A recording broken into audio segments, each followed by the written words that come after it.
Hi everyone. So the goal of this video is to cover a few idiosyncrasies of the dark energy Spaceplane launch process, especially as it relates to launching when you do not have a pre-scheduled launch time and therefore no pre-scheduled countdown. This can be useful if you want to intercept a particular object in orbit without having to determine when that launch time is ahead of time and then pre-edit the scenario file. So what we can see here is two versions of the dark energy scenario. And it's important to set this up correctly if we want to do a manual launch. Otherwise, we'll find ourselves with an empty rocket that refuses to go anywhere.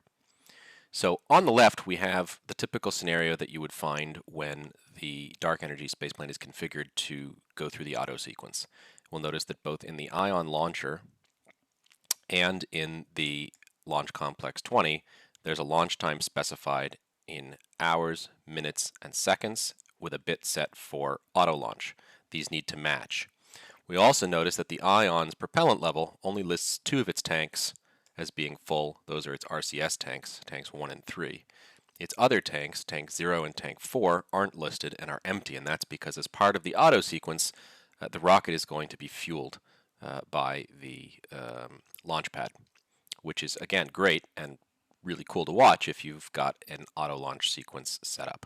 However, if you want to do a manual launch, you need to do two things. First, we need to make sure the rocket is fueled. So over here on the right, we can see that we want to list all 4 tanks, 0 through 3, and have 1.0 in there to say that the tanks are full. And the other thing we want to do is we actually want to completely delete this launch time line from both the launch complex and the Ion 4 itself. With that done, we will have complete manual control over the craft when we go to launch.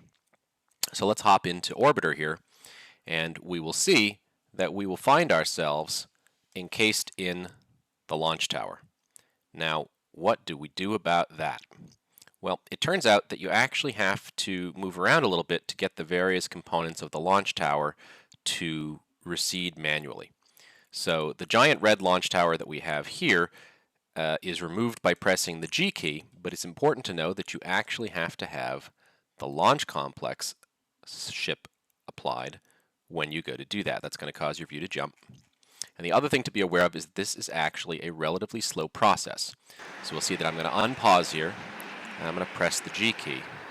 And we'll notice that nothing immediately appears to happen. Oh wait, we see slowly the doors are starting to open. And this process actually takes a number of minutes to complete. So don't press the G key over and over again, or else you'll actually cause the process to reverse and it'll close back up again. And that's certainly the last thing that we want. So we'll time accelerate here a little bit just to help this process along. Obviously, if you're in it for the realism of it, it's pretty cool that the animations are timed in such a realistic way. So first the tower opens, then you'll say, oh, it's frozen again, and it isn't. There's another couple minutes delay, and then the spacecraft covering here will go ahead and open. There we go. So now the whole thing is exposed. The tower now begins to retract. Fantastic. Back to normal time. So now we'll also notice that there's a transporter erector here that also protects the craft. There we go. So with the launch complex still selected, we're going to go ahead and press the K key. And now the transporter erector has gone ahead and retracted. So now the rocket is ready to go in theory. It's fueled up. We've done the startup procedure for our Delta Energy spaceplane itself. So now we're going to go ahead and we're going to select the Ion 4 launch vehicle. And we're going to do two things. First thing we're going to do is make sure that our orbit is set to whatever we want it to do. So we can set that using repeated presses of the L key. So the first one asks for our inclination. So say, for example, we were going to ISS, we might say 51.57. When we press L again, we're asked for our apogee. Now there are maximums and minima here based on the amount of fuel the launch vehicle actually has available to it. And so in this particular case, the maximum we can sort of get out of it is roughly 305 kilometers by 160 kilometers. Okay, we'll plan on that staying overnight. So we'll put in the 305 kilometers here for the apogee. Press it one last time, put in 160 for the perigee. We're now completely ready to go. All that's left to do is activate the 10-second launch autopilot by pressing the V key. And now we'll simply wait 10 seconds and we should find our rocket heading for the stars.